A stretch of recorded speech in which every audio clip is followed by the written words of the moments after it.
The goal with this session is to focus on all things product research, how to use the ZonGuru tools, specifically 4 of them, to find great products to sell. As a private label seller, we're looking for products with longevity, that have legs, that are differentiated, that are interesting, cool, and meet a certain set of criteria. So we're going to go through the criteria that we're looking for, and then how the tools can help you get there. So we're going to be looking at Chrome extension, how to identify and find profitable niches to sell. And then we're going to be looking at Sales Spy, which will help us understand the seasonality of products and how to kind of prepare for prepare stock based on how other sellers have sold throughout the year.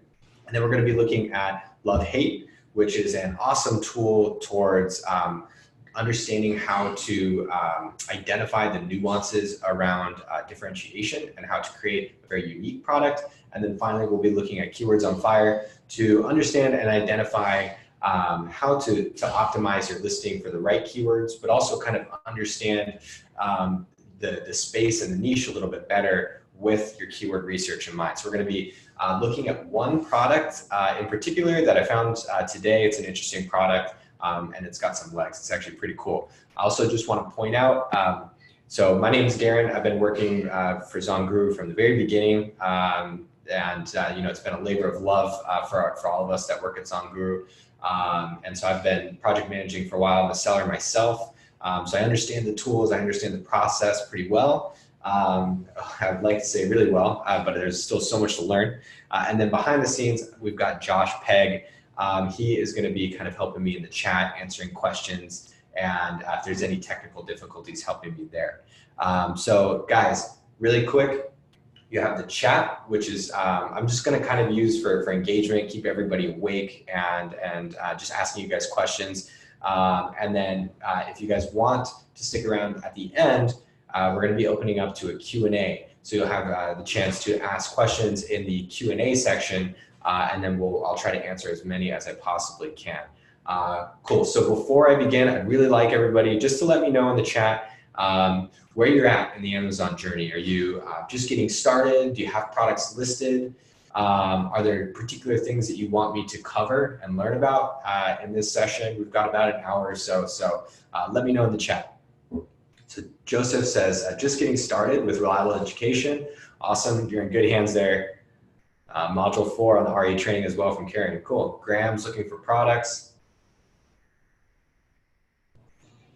Stuart, 9 SKUs, 3 different products and 3 different brands. Wow, interesting. That's very cool. Fine tuning first products. Beth, cool. Wayne, looking for products. Awesome. Just started Poe, sourcing. Awesome, guys. Very cool. Is this, has anybody attended one of these sessions before, or is this everybody's first one? Keyword tab, want to know what sections are important. Niche Rater, 2 years. Okay, awesome. Edgar, we'll make sure to cover that material as well. Second one, Pam. I recognize you, Pam. First one, Una. All right, cool. Well, let's dive in. I'm going to share my screen real quick.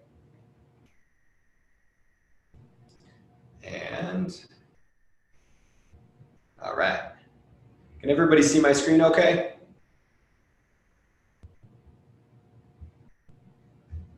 Yep, all right, perfect, cool, thanks guys. All right, so let me close the chat. You guys can't see that. All right, so product that we're gonna be looking at today and we're gonna be deep diving into is actually nesting bowls.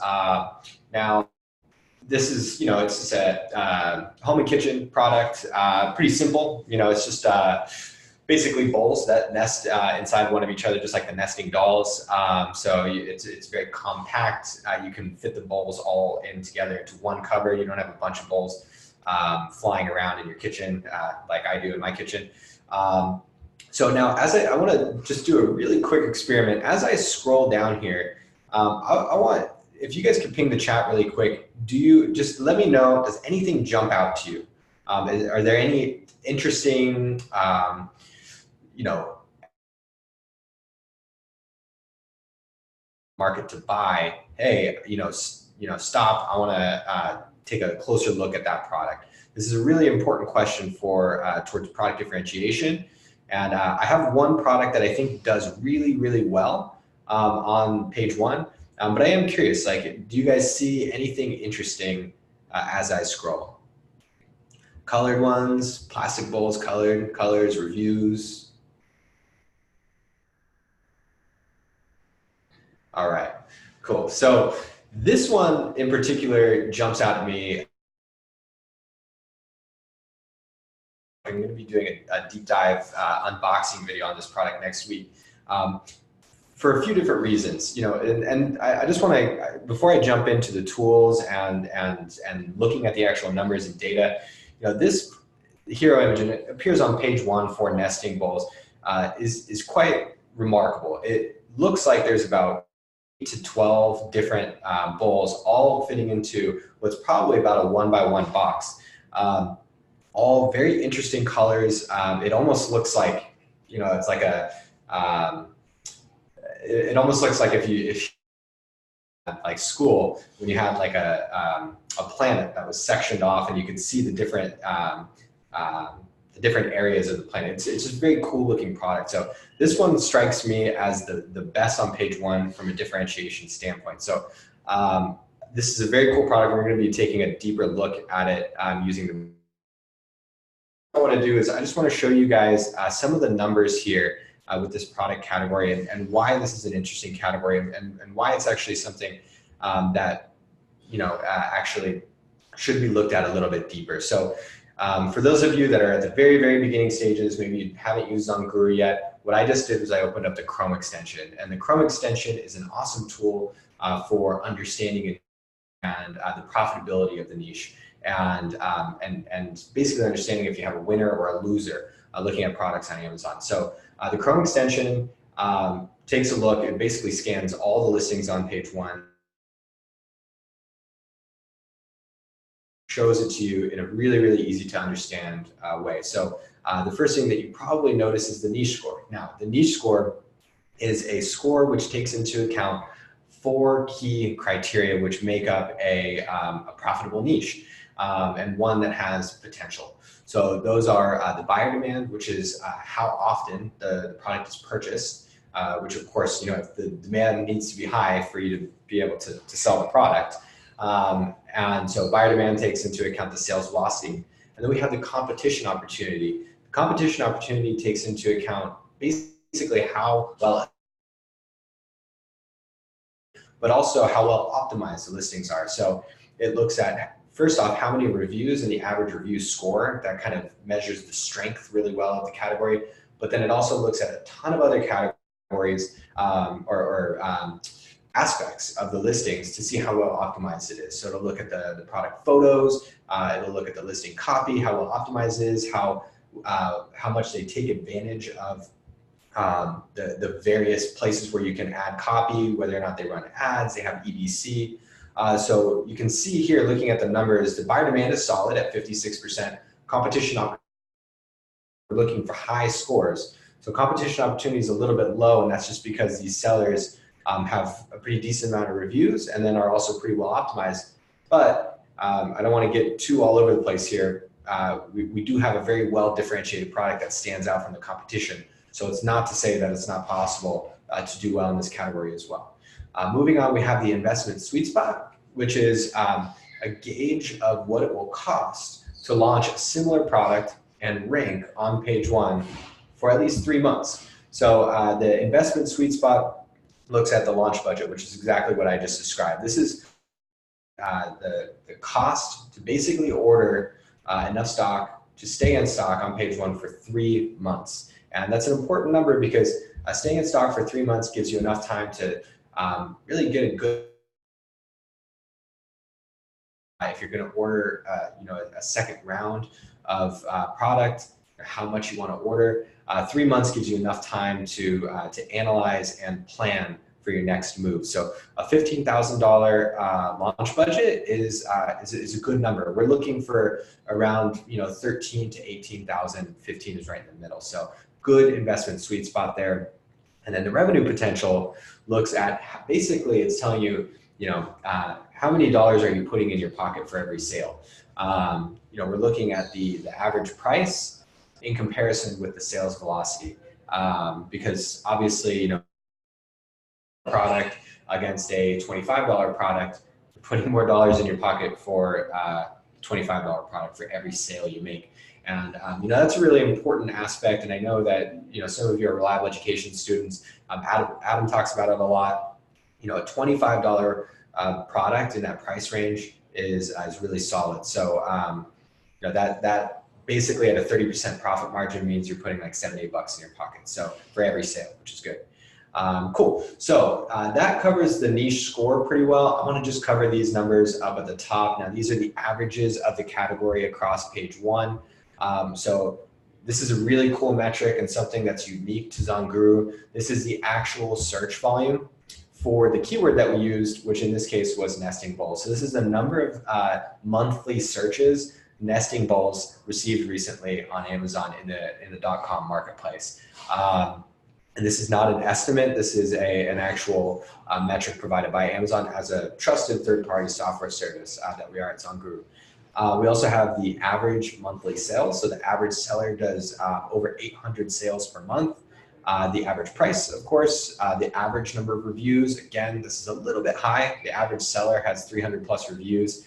I have a feeling that there's some sellers that probably, you know, do have a lot of reviews. So that's probably increasing that number a little bit. But the average seller also has a 4.5 star rating, which is great. So customers really like this product. It's easy probably to please these customers as well. As you can imagine, nesting bowl probably isn't too complicated of a product. And then the average seller does almost $20,000 a month on Amazon, and then the launch budget we've already covered. So I'm just going to cover a few key metrics here, and then I'll make sure that we're all on the same page. So I wanted to just point out that you can drag and expand the Chrome extension by just clicking on this and just moving it around.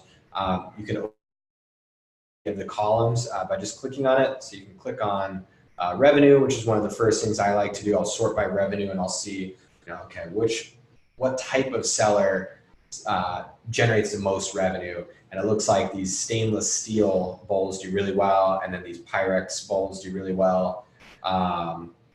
So it's just interesting to scroll and see what types of products sell.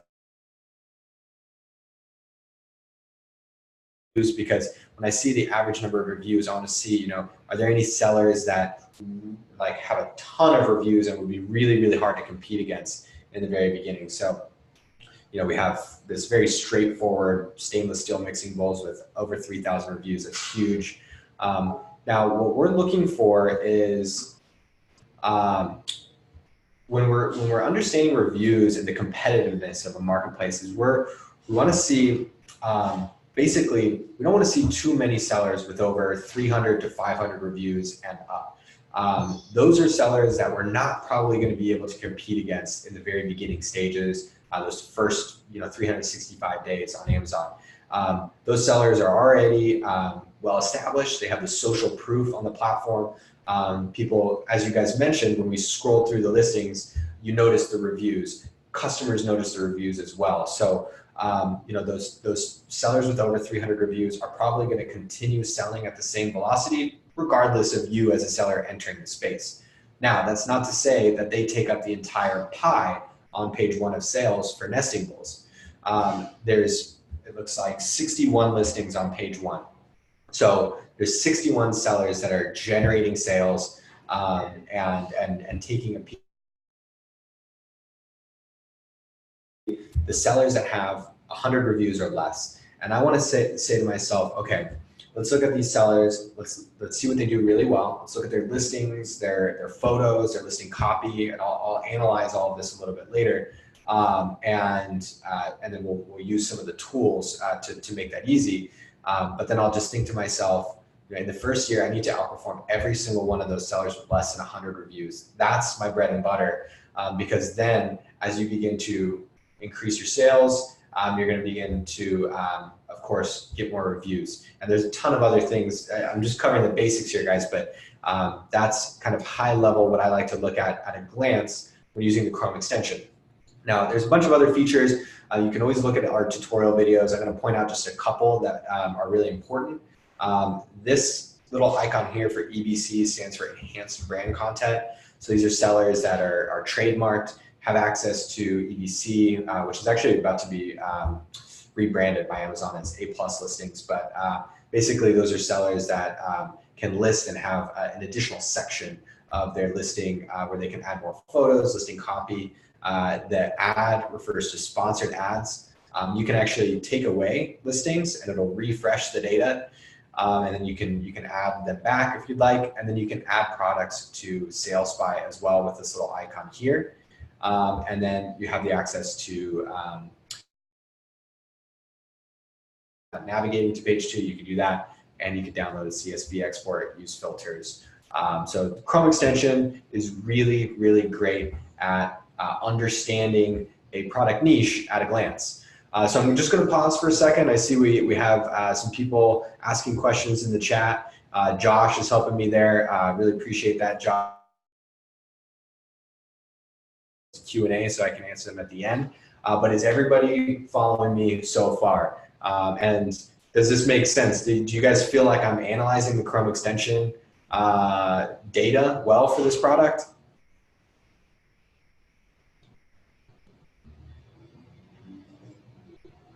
Awesome. Okay, cool.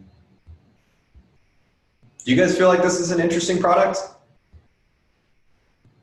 Oh, Edgar, so you want to know how do you access the Chrome extension? Well, I know that you have an active ZonGuru.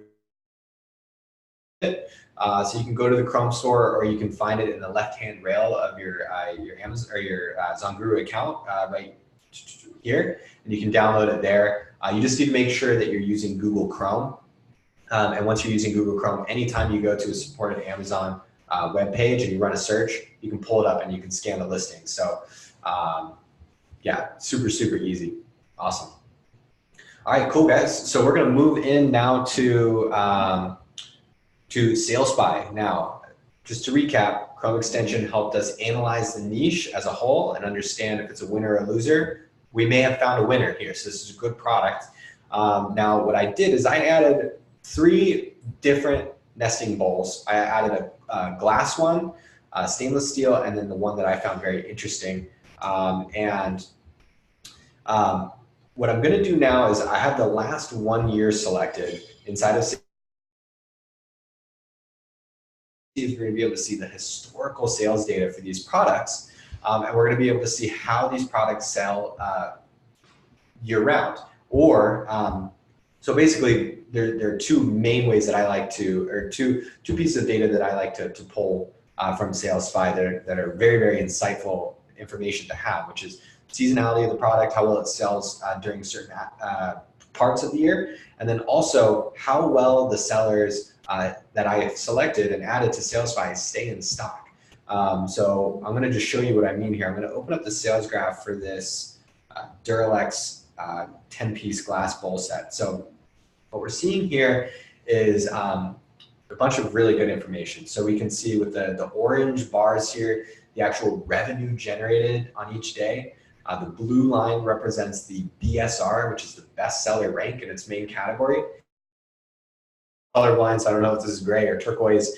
This bottom line here is the actual number of sales generated.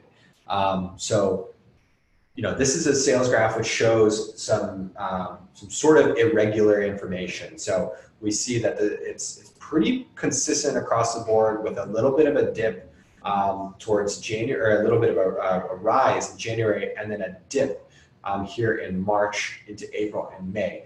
Now, what I noticed with this big spike here in BSR, this is probably an example of a seller that may have run low on or spiked before they were able to get stock back into Amazon. Just because I don't see any other reason why a non-seasonal product like nesting bowls would have this big spike in BSR. I have a feeling that this was an error on the seller's part.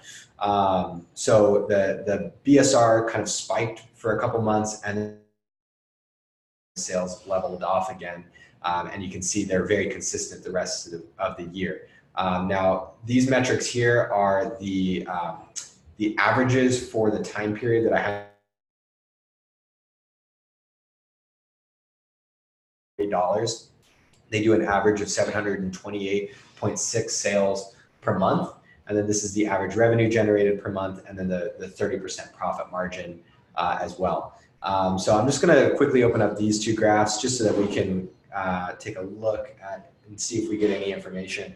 So this product has only been sold since March of this year, so the data actually doesn't go back all that far, but they also have pretty consistent sales. Their BSR moves around quite a bit. It looks like between about 27,000 and 14,000. So kind of big swings actually for the seller. And then let's take a look at the one that I found most interesting. So it looks like this seller here, it was doing really good. Their BSR dropped, pretty steeply, and their sales went up. But then something happened as well, where their revenue generated.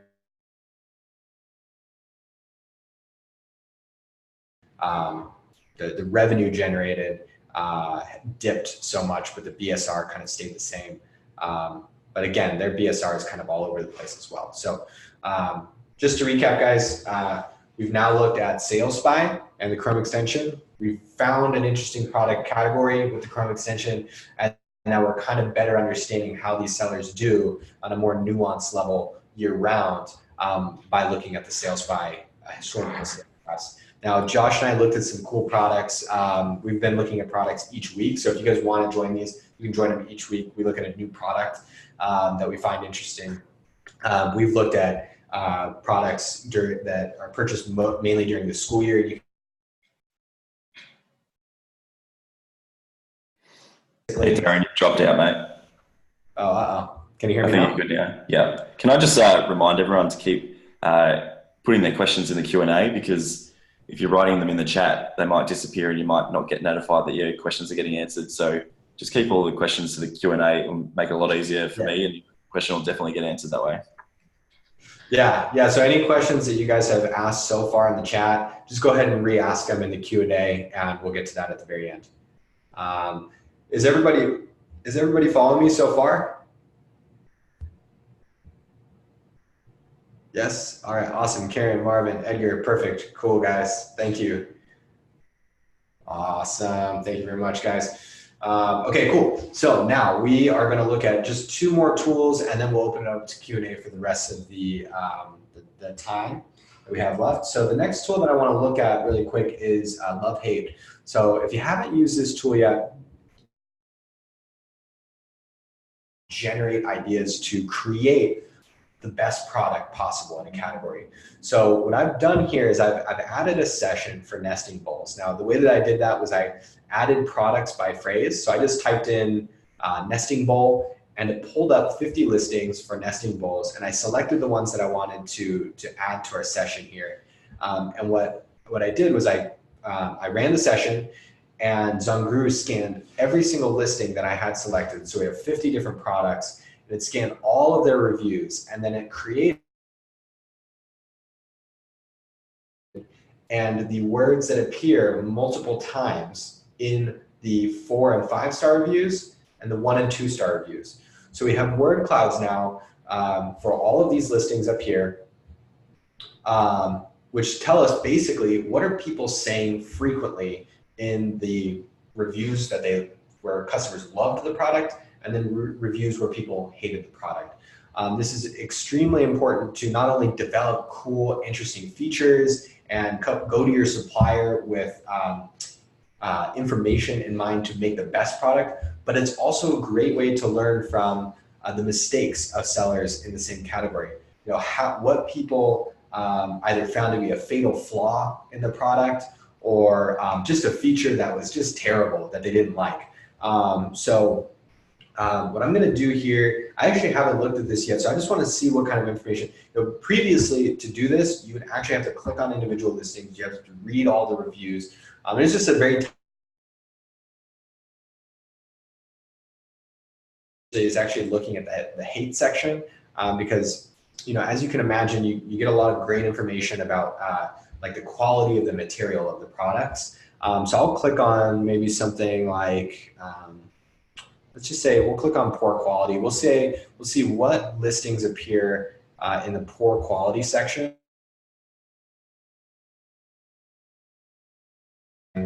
uh, are interesting one. Poor quality, dropped it from 1 meter and it cracked. And then they actually posted a photo of it. So good information to have. This is the type of thing where you want to make sure, like when I go to my supplier and I have ideal product, I want to make sure that the quality and the actual consistency of the plastic that's used or the steel that's used doesn't dent, it doesn't crack. Maybe I'd want to add like I see a lot of bowls have like a little bit of rubber or like silicone at the bottom of a bowl. Not only does that help it from sliding around, but I'm sure it also falls. So just some things to keep in mind there.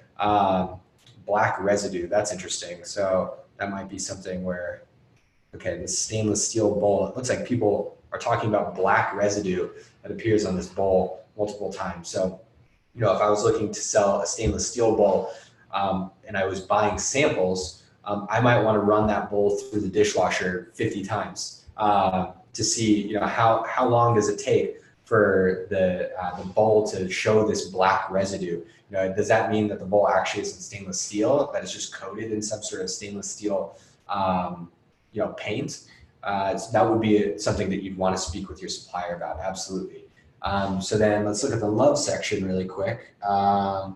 Measuring cup. So I'm going to imagine here that we're going to see our product show up quite a few times because this one, yep, there it is. It has the measuring cups as well as the bowls built into the design of the product. Now, this is something that people are actually writing a lot that they love this product for. So this is, this is actually a great example of a way that you can create a differentiated product that will not only help you stand out from your competition, but help you generate a higher number of reviews. This is a low-hanging fruit, it looks like, for this seller to generate more reviews than the competition. It looks like this other seller begins to show up as well. They sell it more as a bundle. It appears it doesn't actually fit into the design of the product. So something to keep in mind there. LoveHate is a very, very cool tool just to generate some ideas around new products. You can also use this phrases section here, so you can exclude certain phrases, and you can delete those exclusions. And then also you can use this section here just to generate more ideas. Like I'd like to say, I could say something like awesome, awesome mixing bowl, and then I can click on this button here and it'll take me to a Pinterest search, the Pinterest search results for awesome mixing bowls. And you might get some more interesting ideas for some products that aren't even sold yet on Amazon. So really, really good tool for idea generation. Now, we've got one tool left that I want to focus on in this session, and that is keywords on fire. Really quickly, I want to give everybody just a quick break and let me know really quick, have you run a session yet on keywords on fire? And if you haven't, just say no in the chat, because this will be the first time. I want to gauge, how deeply we should dive into this. Pam says no. Marvin says no. No.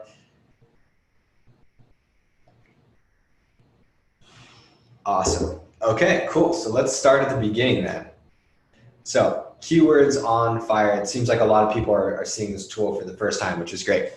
So this is basically, the tool has a lot of different uses, but the two main ones are if you're looking to actually create your listing and write your listing copy, it's a great way to identify the best and most relevant keywords that you should be using in your listing copy as you begin to write, because this might be more for people that are getting ready to sell and a kind of intermediate knowledge level, but writing listing copy that reads really well and connects with your customers is super important, but you also have to pack it with keywords that are relevant, that your potential customers might type in their search results to find your product. If you are selling a nesting bowl and you don't have the word nesting in your listing at all, then you're missing out on, I believe it was 2,000 plus searches, potentially.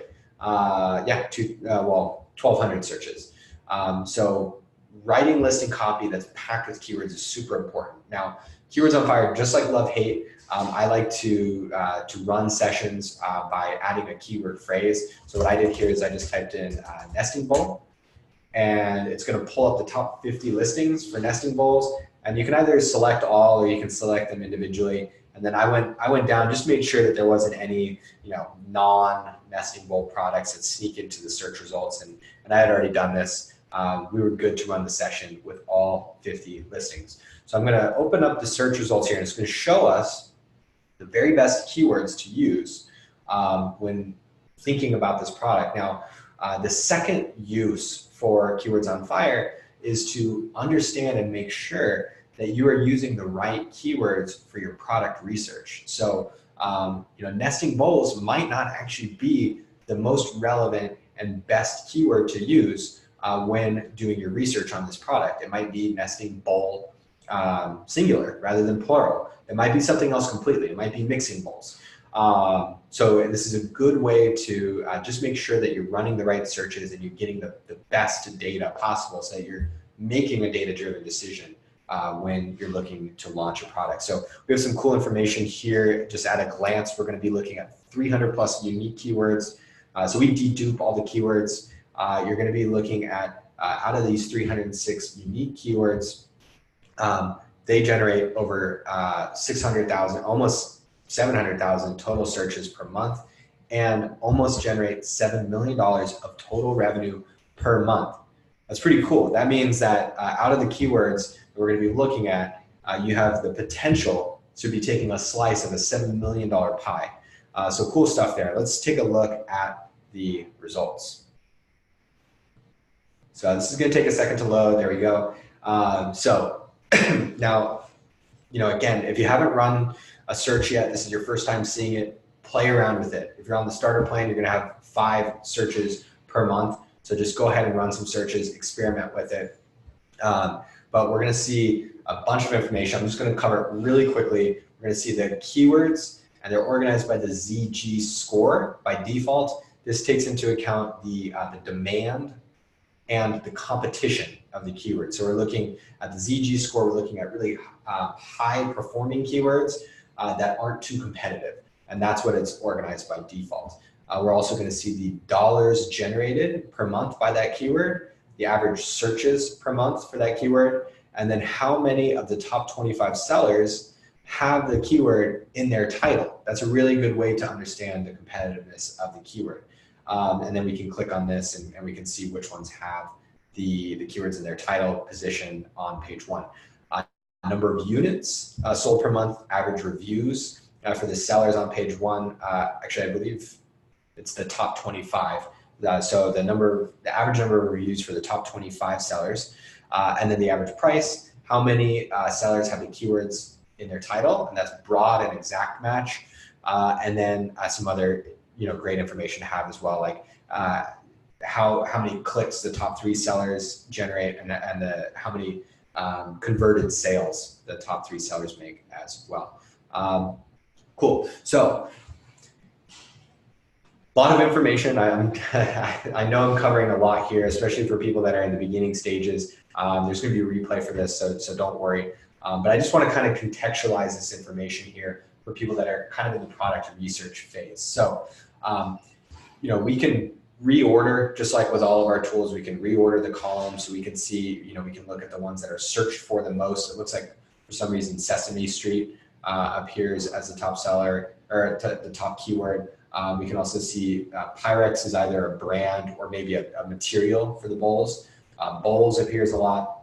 Now, we're going to be, when we filter and we order our results by search volume or keywords generated, we're going to be seeing probably the most obvious keywords. So what I like to do is I want to find the keywords that strike that perfect balance between competition and demand. And so we can do that by using these filters. The filters are going to be your best friend when trying to find niches within a niche. So I'm just gonna play around with this for a second and see if we can find, looking at nesting bowls and the keywords generated by the nesting bowls Keywords on Fire section, an even better niche that might be something that we would never have thought about otherwise. So again, this just reiterates the fact that this is a really good tool for product research as well as listing optimization.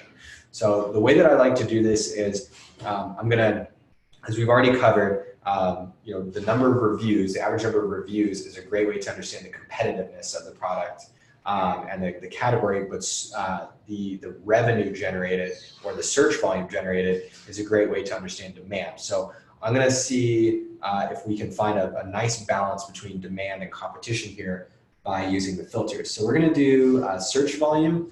I want to see any keywords that generate more, equal to or more than 4,000 monthly searches. And then I'm going to add another filter. So you can see here now we have 36 unique keywords. Without this filter, we had 306. So we're going to do that again. We're going to go search volume greater than or equal to 4,000. 4,000 is a good number for monthly searches. And now what we're going to do is we're going to go reviews. We're going to do less than or equal to, let's say 400. Okay, so now we have 15 unique keywords out of our list. Our list is really thinned down. And we're going to see if there's, for some reason, Sesame Street comes up here a few times. I don't know how those are sneaking into the search results for mixing bowls. That might be, it might be actually that nesting bowl. I don't know. I'm not sure. I'm not going to try to analyze that too deeply.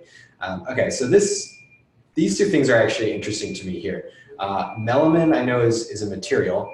So we could click on this and it's going to take us to Amazon. So melamine bowls generate $63,000, almost $64,000 a month on Amazon across all listings on page 1 and has almost 6,000 monthly searches. So that might be something worth thinking about when we're looking to create the product. Maybe should I make sure that my product contains melamine so that I can use this keyword in my listing? Do I want to pack that into the back end of my keyword so my listing appears when people type in melamine bowls? Something to think about.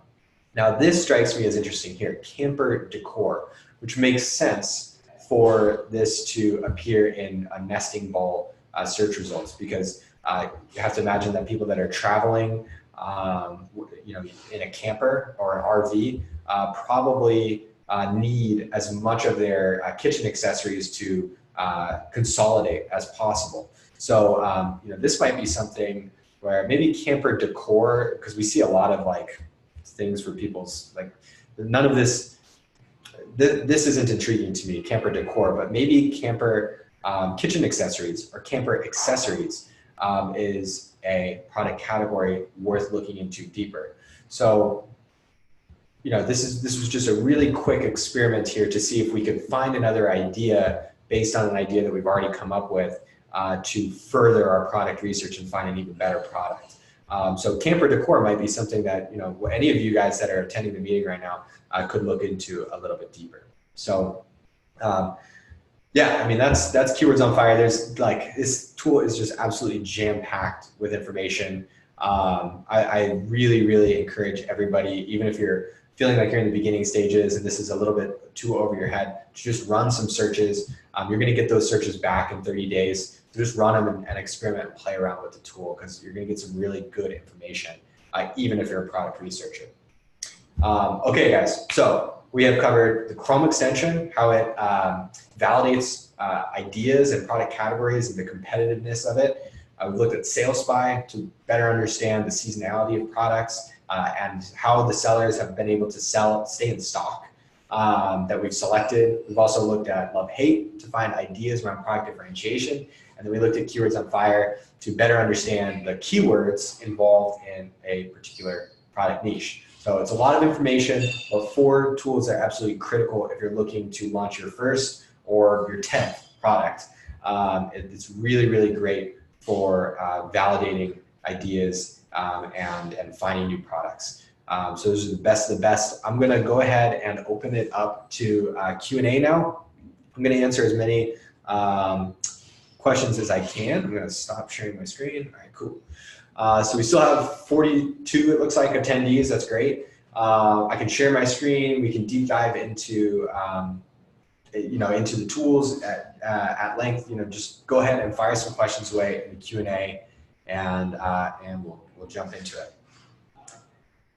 Edgar asks, are there any ZonGuru meetups? Yes, absolutely. And this is for all of you guys. No matter where you are, you should absolutely request to join Amazon Seller Insights. This is a meetup that's here in LA, hosted by John Tilley and myself. We bring in sellers from across the world, actually, and interview them for an hour. We do Q&A afterwards. If you're ever in Los Angeles, you should absolutely try to see if there's a meetup when you're here. And Edgar, I know that you're local, so you should definitely come to the next one. Join the group. We'll announce when our next meetup is there. All right, cool. Also, guys, just a couple other resources that I'd strongly recommend. Just really quickly subscribing and joining. Our Instagram page is devoted to ideas and inspiration around great products that are sold on Amazon. So it's not like your typical software Instagram page where it's just a bunch of nonsense. This is very, very specific to great products. So follow us on Instagram because it's really, really good for idea generation. Also our Facebook page and our YouTube page, we're pumping out video content all the time. So follow us there. We have some really cool video series. Amazon Seller Insights is one where we take a look at like the most important news of the week, and then the unboxing videos, which are deep dive videos as well. So definitely follow us there. All right, cool. Ivan asks, is there a way to monitor our listed products BSR in the dashboard? So the dashboard probably isn't the best place for that. Once you have products listed, you've connected your MWS credentials to ZonGuru, you can actually just add your product to SalesFi, and you can track your BSR that way, just looking at the graph. That's the best way probably to track your BSR. If you don't use it already, you should be using keyword rank tracking. You should add your product and add as many keywords as possible, because what you're going to be able to do is you're going to actually be able to track your keyword performance, which is a really, it's probably a more insightful view into how your product is kind of performing, and you're going to be able to understand, like, if all of a sudden your keyword rank spikes, what happened? Did somebody hijack your listing? Any number of reasons could your keyword rank could spike. So it's a really good way to get more granular with how you respond to fluctuations in your listing performance. Also, if your sales drop, you can go in and double check that your keywords are still performing. All right, Darius asks, how do we find out which products, that one disappeared, it looks like. Kathy asks, if you have time, would love a quick once over again of the niche score. Oh yeah, so I didn't really cover this all that well. So the niche score is composed of those 4 components: buyer demand, competition, opportunity, investment, sweet spot, and revenue potential. But the scores themselves, I would say that the high level overview of good and bad scores are anything less than 50% of a niche score, probably not worth looking at too much deeper. It's either too competitive or doesn't have enough demand for the most part. But once you start to get into the 55% range, you found a product that's like probably worth looking into a little bit deeper. 60% I'd say is about it's a good score. And it's definitely one where you want to begin to research deeper. Once you get into the 65 to 70% range, you found an exceptional product and you should really consider deep diving into it. And then anything over 70%, really kind of keep that one, and really, really consider deep diving into it. But again, guys, with all of the data that we provide, their frameworks and their ideas, they give you a better idea for making a data-driven decision. But it is still, there could be a 50% niche score on a product category. And the product category is just like outstanding because you come into it with a really highly differentiated, fresh idea, or an amazing brand that connects with your customer. So it is just a guide, but that's what I'd say there, Kathy. Thank you very much for your question. All right, Graham Reardon asks, can you give some detail on the PPC bid on Keywords on Fire? Yeah, I'm gonna So the PPC bid is basically the cost to, obviously, to bid on that keyword. And I'd say you should look at our help articles. We go into some deeper information about that. But you're probably looking for about a 60 to 75% PPC bid. And so yeah, I don't want to get too in the weeds here with this, but also we just had a meetup. Our last Seller Insights meetup was with a gentleman named Howard Lee, who actually speaks at length about this for about 45 minutes. Really expert level information around advertising and PPC on Amazon. And we're actually, that video is going live on our YouTube page in about 10 minutes. So I'd watch that. You're going to be able to get way more information from that than what I can cover here. But thank you. Really appreciate the question. All right, Edgar has another question. Any suggestions for trying to get lifestyle photos done? Seems to be a little pricey. Yeah, that's true, especially being here in Los Angeles. All product photography and lifestyle photography can get really pricey.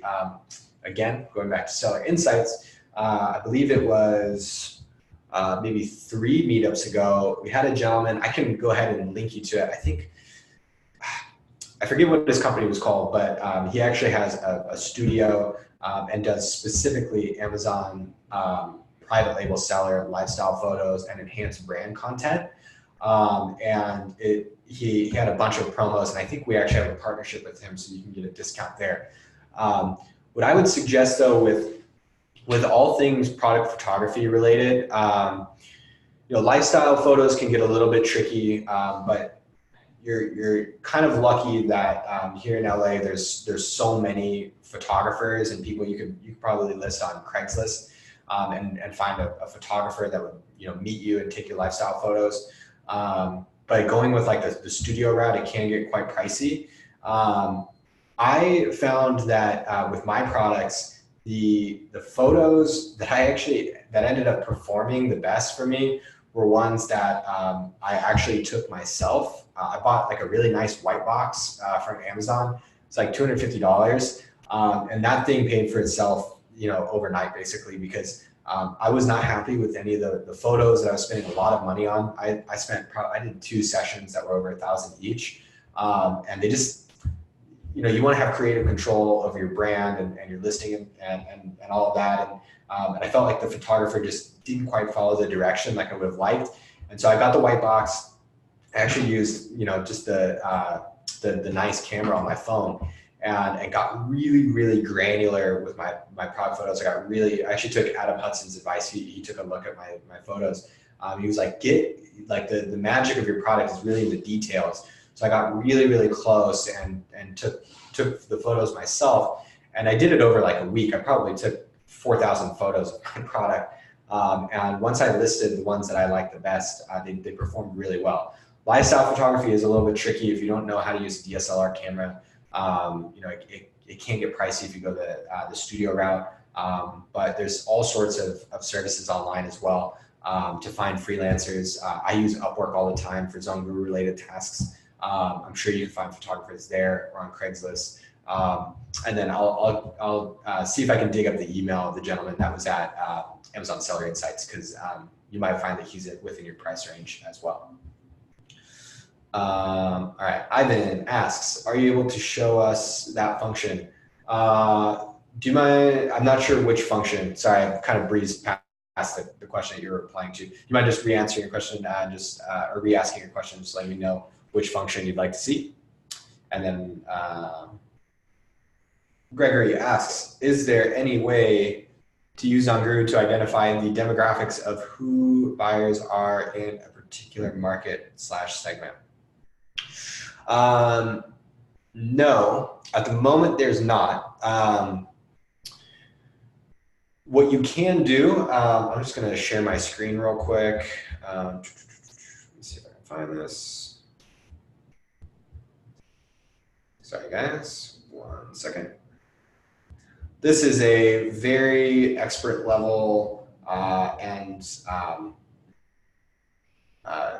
specific technique that you can do. I'm inside of Email Automator. If you're not familiar, this is a way that you can send automated emails to your customers at any time of the day based on any trigger, basically. So you can just send them messages whenever a buyer purchases from you, so that you can make sure that they get whether that's like PDFs, promotional materials. You can link them to a review request page.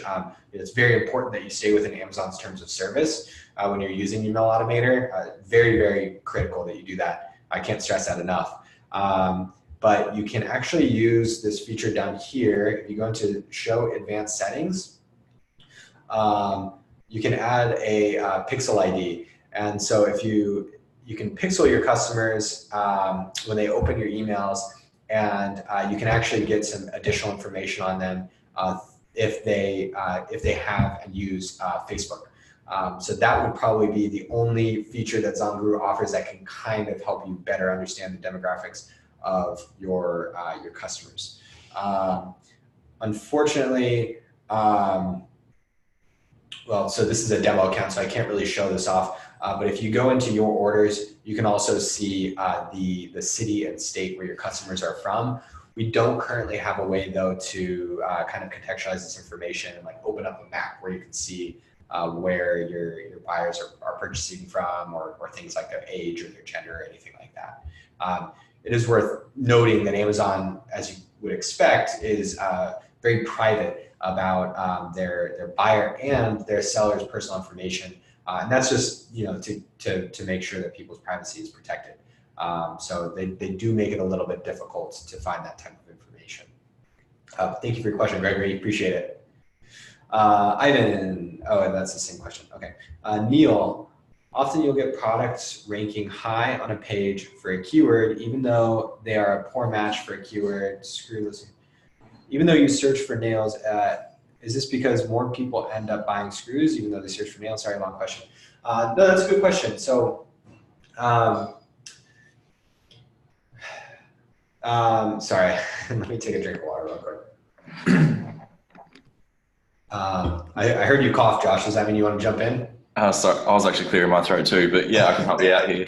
So yeah, so a lot of the, if you do get a product that is selling really well in a broad category, Amazon is going to show it for the different keywords that may not be super specific for that product, because that product has a history of converting well and selling really well. So Amazon's going to think, let's show this product more often, because chances are it's going to make a sale, which is going to make a commission for Amazon as well. So that might be why you're seeing screws listed as nails.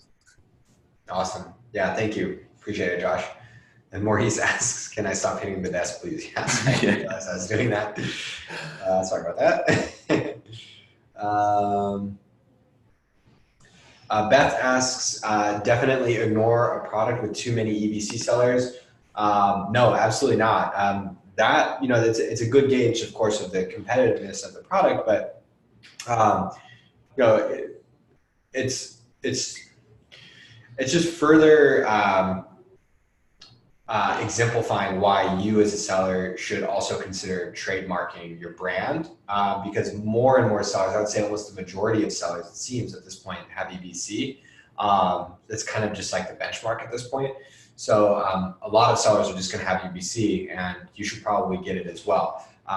Start the trademarking process early, because there's all sorts of ways that you can go about doing it. But it typically takes anywhere from 8 to 12 months in the US. So it's important that you start early rather than later. All right, a couple more questions, guys, and then I'm going to call it. We're almost at about an hour. Okay, Ivan, apologies. I wanted to find out about the function that shows how to track our own listing on how well it is doing through SalesBuy. And there's another technique you mentioned, which I missed. Yeah, let me just show you really quick. Share the screen. Cool. So let's just imagine that we sold one of these products. I would have added that product using the ASIN, and then I would have clicked add, and it would have added to our list. And then we could have opened up the sales graph. And then, as I showed, we have the BSR is this blue line here, and you can actually just see the BSR over time for this product. So if you're looking to understand your BSR over time for your own product, just add it using the ASIN inside of SalesFi. And then the other... It also lists your BSR just up the top of that graph as well. So your current BSR. Yeah, that's exactly right. It's right here. And then the other thing that I was mentioning that you could do, and you know, pretty much all sellers should do this. This is a demo account, so I don't even know what's in here. But you can add a product ASIN and then add keywords separated by commas and click add. And then you can track your keyword performance and where you rank on page 1 through 10 for that keyword. So I don't. It looks like this. We've added this Amazon Basics yoga mat for the keyword yoga with 3 A's. It is on page 1 in position 12. So just something to keep in mind there. And then you can see the rank change and the trend over time. Cool. And all right. Dariush asks, how do we find out which product of our list is patent or what part of the product is patent? You're going to have to go to uspto.com, I believe, or maybe it's .gov. You're just going to have to go through the U.S. Patent Office and their database to check if a product is patented. You're welcome, Ivan. And Manisha, okay, I answered that question. Perfect. So this will be the last one, guys. Marvin asks, Darren, when you were searching the products, there was some discrepancies in launch budget and monthly revenue and pricing using the same zip code as U90042. Same products exactly, but searching from Australia. Cool. So that's actually a great question. It's important to understand. I opened up that page, that search results page, maybe 3 hours ago, just so that I had it all ready for the meetup here. When you ran your search, the search results probably changed, as you would expect. Amazon, is moving products depending on their performance all the time. So I could run a search for nesting bowls right now, and I can run one in 5 minutes, and you can run one, and we might see completely different products. The Chrome extension is still going to scan and analyze all the listings that appear, but we might just be seeing different products depending on how they're performing for that keyword at the time of the search. And we could be running the search at the exact same time, but we still might be seeing different products, which is why there is that discrepancy between your Chrome extension information and mine. For the most part, though, I would imagine that the data is going to be very similar with slight differences here and there. Yeah, so that's how I would answer that question. Awesome, cool, guys. So I hope that was really insightful. I'd like really quickly. There's 33 attendees. We're going to be doing these once a week at the same time, so you're always welcome to rejoin these. I'm trying to better understand if people would want to join the same type of session, again, looking at another product. If you'll just let me know in the chat, would it be annoying to you guys if I sent you an in-app message like I did for this one as a follow-up for future meetups? If you don't want any additional in-app messages about this, just let me know so that I can make sure that we don't do that. Okay, Karen says, please send to me. Kathy says, no, that would be great. Edgar says, please send. Okay, cool. Always good to rerun. Okay, cool. Awesome. So we're going to send plenty more messages. You guys can also just click on the little widget inside of the last message where you registered for this event. And we have 4 other sessions scheduled, same time. We're also going to be doing, as we begin to kind of better understand how these work, we're gonna start doing some more specific ones as well about things like email automation and customer support, how to prepare for stock, how to prepare your stock, how to use all of our other tools. So there's going to be some other cool ones that I'll make sure to let you guys know about. Also, I believe on October 16th, John and I have a live webinar, which is all about basically how to beat your competition during the holiday season. So this is kind of for existing sellers, but we have a webinar that you can already register for, and we'll be announcing as well coming up. And yeah, we will definitely be sending a replay here in probably about an hour or so. So thank you guys so much for your attendance and your participation. I really, really appreciate it. If you guys have any questions at all, you can always reach our support team, and we'll be happy to help you there. And Josh, thank you for your help on the back end. Good to see you guys. Hope to see you in the Amazon Seller Insights. I'm going to be approving the people that hopefully have requested to join that group, and we will see you guys soon. Thank you. Bye.